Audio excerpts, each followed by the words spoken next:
Hello guys, this is the Raven News here. I just got some important information to relay out to you guys today regarding we have 5 years to stop building coal plants and gas-powered cars. Alright, this article came out in 2014, but I have recently seen articles coming out in the last few years saying that we have 10 years to stop using and creating gas-powered cars. How many of you people listening to this right now own a gas-powered car? How many of you guys can afford an electric vehicle? Most of them cost over $30,000. Okay, guys. I'm like, when they're saying 78% of Americans are in debt, how can you afford people to stop using their gas-powered cars that they paid for, they got a loan for, and convert to an electric car? Alright, it's not going to be possible for the majority of people to do that. Okay, guys? So, I used to be an Uber driver, and before, as an Uber driver, I used to listen to the radio a lot. I used to hear some of the Uber news, and I was listening to how Uber, they want to end car ownership, guys. Okay, so this is an article right here from Forbes. Uber wants to end car ownership, but the market doesn't buy it. Alright, you may not buy this right now, okay, but the majority of people are gonna buy this climate change agenda. Okay, guys? So if people buy this climate change agenda and we eliminate gas powered cars, most of us won't have cars. So Uber wants to end car ownership. The market doesn't want to buy it. But with the climate change agenda, it doesn't matter. Okay, guys? It does not matter. They can go ahead and start their program. Uber can be the leader of it. Alright, guys? They'll all be in their own elite group. Alright? We could start seeing a world where instead of you owning a car, you're gonna be driving a Lyft or an Uber to work and back every day, not ever owning your own vehicle. Alright, when I was an Uber driver, I heard that they were doing a program back in, I believe, September of this year, or last year, 2018, where they were giving participants about $500 a month in credit for the rideshare economy in exchange for them giving up their primary vehicle. They were trying to prove that it was cheaper to use ride sharing in place of the vehicle. Alright, let's go to this blog right here, Lyft blog. Why 130,000 Lyft passengers are ready to ditch their personal cars in less than 24 hours. Alright, guys?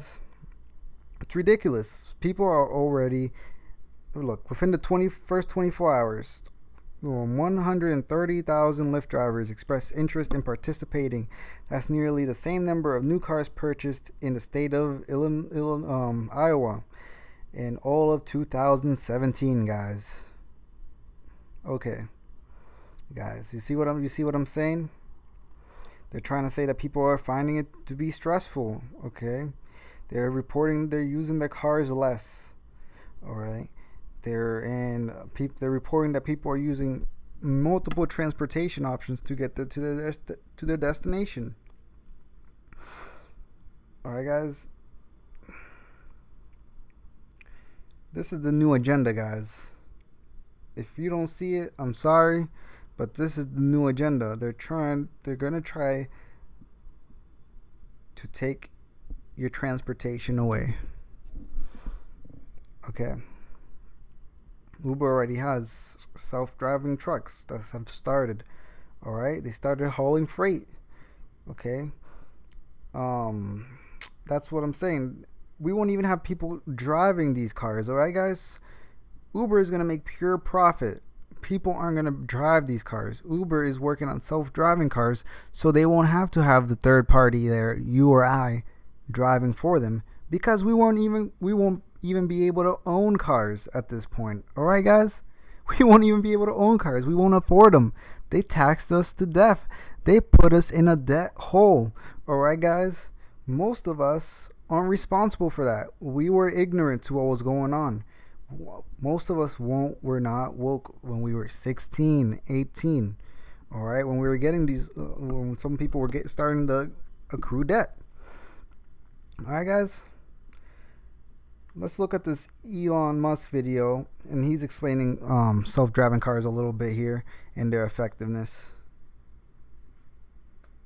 So leaving aside regulation for a second, in terms of the technology alone, the time when someone will be able to buy one of your cars and literally just take their hands off the wheel and go to sleep and wake up and find that they've arrived, how far away is that to do that safely? I think that's about 2 years. So the real trick of it is not... 2 years, alright, guys. 2017. Okay, guys? It is 2019. That time is here.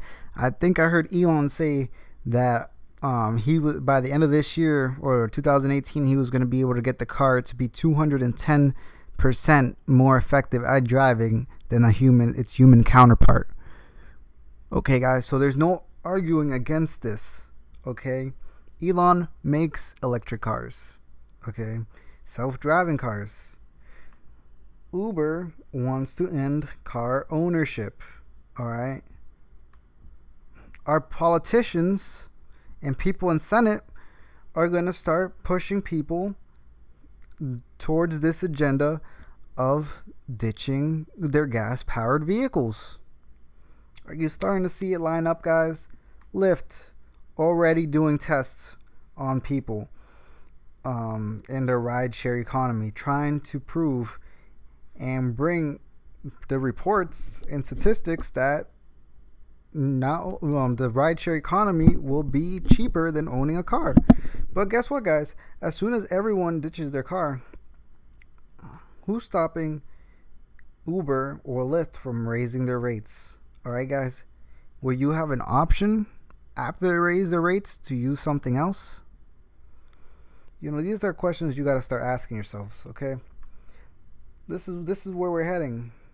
Alright, guys, a place where we don't own anything.